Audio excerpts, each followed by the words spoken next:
गिबियाव जोङो जोंनि मिडिया पार्सन नोंथांमोनखौ जोङो हाजासे हामबाय होग्रोयो जोंनि नैबे जोंनि खौरांगिरि मेलाव सफैनायनि थाखाय। दा खौरांगिरि मेल लानायनि गुदि थांखियानो जाहैबाय जोंनि भारत सरकार, आसाम सरकार आरो जोंनि बर'नि बिभिन्न जातीय दल संगठनजों 2027 जानुवारियाव जे थामथि बर' गोरोबथा जानानै थांबाय।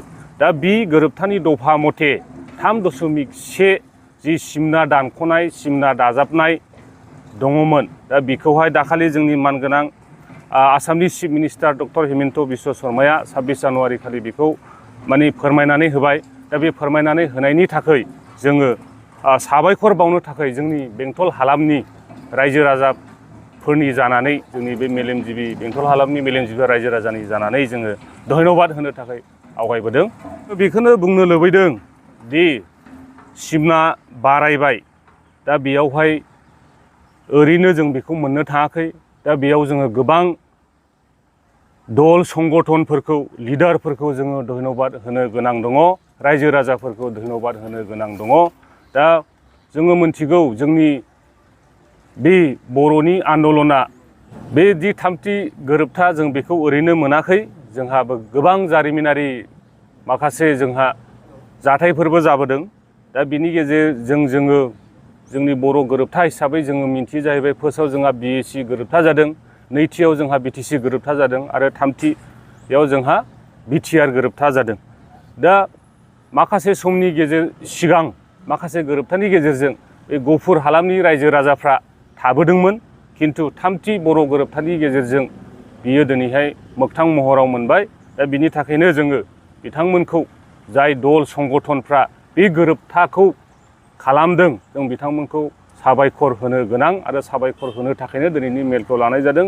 गिबियाव जोङो साबायखर होनो गोनां जोंनिनो मानगोनां दानि भारतनि प्राइम मिनिस्टार नरेन्द्र मदि आरो नैथियाव नखर मन्त्रि अमित शाह, बिथांखौ धन्यबाद होनो गोनां आरो आसामनिनो दानि चिफ मिनिस्टार मानगोनां डक्टर हिमन्त बिश्व शर्मा, बिथांखौ जोङो मान होनो गोनां। आरो बेजों लोगोसे जोंनिनो बर'नि जाय बिथांमोना आखायाव अस्त्र लानानै दिनै दीर्घदिन दिनै आन्दलन खालामबोदोंमोन, NDP संगठन, बिथांमोननि सुप्रिम सेक्रिफाइसनि दारै आरो बेजों लोगोसे बिथांमोननि जाय सेक्रिफाइस होलांबाय, मार्टियार जालांबाय, बिथांमोननि न'खरफोरखौबो जोङो धन्यबाद होनांगोन। आरो बेजों लोगोसे जोंनि बिभिन्न जातीय दल संगठनफोर, बिथांमोनखौ जोङो धन्यबाद होनो थाखाय जोङो लानाय जादों। आरो निस्सय जोङो बिथांमोनखौ धन्यबाद होआलाबा जोङो थानो हाया। दा बेजों लोगोसे आरो जोङो धन्यबाद होबावनो जोङो गोसो जादों जोंनिनो माखासे सागानगिरिफोर, जोंनि जातीय दल संगठननि लिडारफोर, जेरै दङ जोंहा NDP निफ्राय दङ जोंहा रन्जन दैमारि सार, बिथांखौबो जोङो मान होनांगोन बिथांमोननि नाजानायनि गेजेरजों। आरो जोंहा दङ गबिन्द बसुमतारी सार, बिथांमोननि नाजानायनि गेजेरजों बे सुक्तिया जानानै फैदों।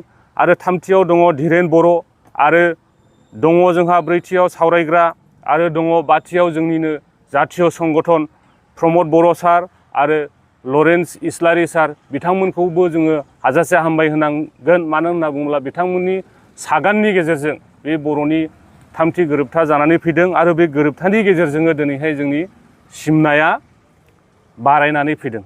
दा बेखौनो जोङो हाजासे जोङो बेंटल एरियानि जानानै जोङो हाजासे हामबाय होनो बिथांमोनखौ जोंनि गोसो गोरबोजों। दा जोङो बिनि थाखायनो दिनैनि नैबे खौरां मेलखौ धन्यबाद होनो थाखाय लानाय जायो। आरोबाव माखासे आद्रा दफाफोर दङ मावफुंजाबावनांगौ, बेखौ मावफुंनो थाखाय सरकारनिसिम मा आह्वान जनायगोन? आरो जोङो बेजों लोगोसे बेखौनो जोङो हालामनि जानानै जों बेखौनो खावलायनो लुबैदों जि जोंहा माखासे बिटिआरनि दफाफोर दङ, बेखौ जेन' गभर्नमेन्टआ जोङो जेरैहाय जोंनि बर'नि संगठनफोरजों, बिभिन्न जातीय संगठनफोरजों जि कमिटमेन्ट होदों मावफुंनो, बेखौ थाबैनो मावफुंनो थाखाय जोङो जोंनि एरियानि जानानै जोङो गोसो गोरबोनिफ्राय जोङो भारत सरकार, आसाम सरकार आरो जोंनि दानि बिटिआर सरकारखौ जोङो खावलायनाय जायो जेन' थाबैनो बे दफाफ्रा मावफुंजानानै जोंनि बावनि बिटिआरनि थागिबिफोरनि लुबैनाय हास्थायनाया जाहाथे जाफुंसारो, जों बेखौनो जोंनि एरियानि जानानै जोङो बेखौहाय गुरैयै खावलायनाय थाबाय। निश्चय बेखौहाय जोंनि रायजो राजा गासिबो बर'फ्रानो बेखौ लुबैदों आरो जोंबो लुबैयो।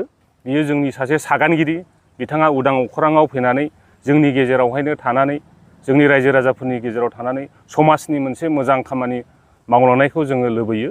जोङो बिनि उदां जानायखौ जोङो जोंनि हालामनि जानानै जोङो बेखौ लुबैयो।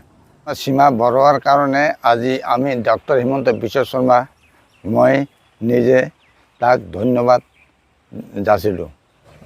আমি বেংটলবাসী হৈ যি 26 জানুৱাৰীৰ দিনা যি বিটিআৰ সীমা বৰুৱা আমাৰ মাননীয় অসমৰ হেমন্ত বিশ্ব শৰ্মা ডাঙৰীয়াই যি আমাৰ বড়ো শান্তি চুক্তিত 3.1 দফা দ্বাৰা মতে প্ৰস্তাৱ লোৱা বাবে ধন্যবাদ জ্ঞাপন কৰিলোঁ।